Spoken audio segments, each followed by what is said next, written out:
I picked up this heat gun to go through and help with 3D printing, and it works really good.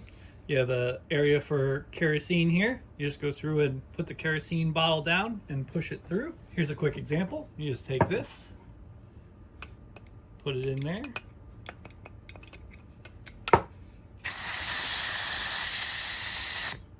And you'll be able to go through and see where you're at. So that is going to be good enough for now. With this, how you do it is there is a slider here, and yes, I bump this slider all the time. You got to be careful you don't bump it, because this tells you how much of a flame you'll get. And then you need to push it and then to activate it. So here you want to be careful of the switch. You don't want it too high because that's going to make your flame really high. If you're curious how high the flame goes, we'll max it out. What I'm going to do through is if you put it all the way down, it's not even going to start. So you got to give it a little bit of something, something. That's probably a little too small. And that's pretty good. So if I look here, I can't find, let me find some impurities here. Well, I don't have anything that is messed up right now because unfortunately I fixed everything, but it'll give you an idea. If this coloring was off a bit, it happens a lot with black, I notice. All you do is hit it with the torch and you can get the color to change like it's supposed to. It works really well if the color is faded, for example. So if the color is like, looks like something happened with the print and you need to go through and make it a little brighter, all you do, or natural color, you just hit it and you can see here it gets darker. Now you want to be careful when you do this. You don't want to spend too much time on one spot or you're going to make it even too dark and you're going to melt it too much. We're just trying to melt the very surface just to get the color back. So we can go through and hit this. And also be careful of your hands. Make sure you don't get them. And I think we're pretty good here.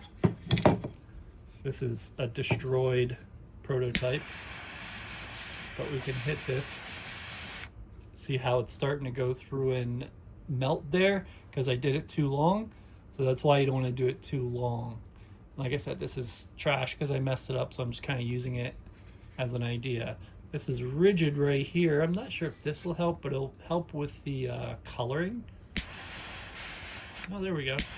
Actually does look better, but we can't spend too much time on it. If you want to hit it a second time, you need to give it some time. So you can see it's darker there and then it kind of stops. That's because we didn't hit that spot. Now that we hit it, it's looking a little better. And we probably have to hit it one or two more times, so we have to give it time in between to stop the melting of it. So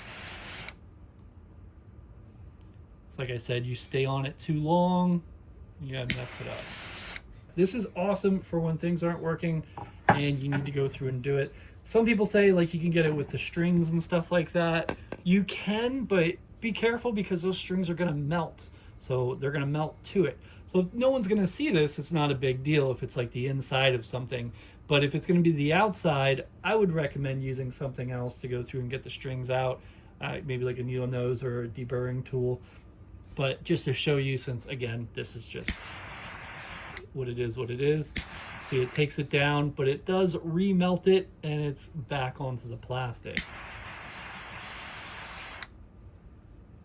And if you heat it up too much, you can see the smell going up. So you don't want to do it that much.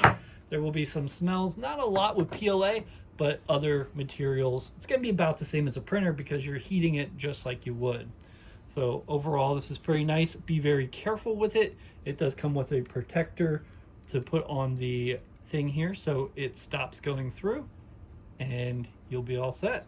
I hope this is helpful.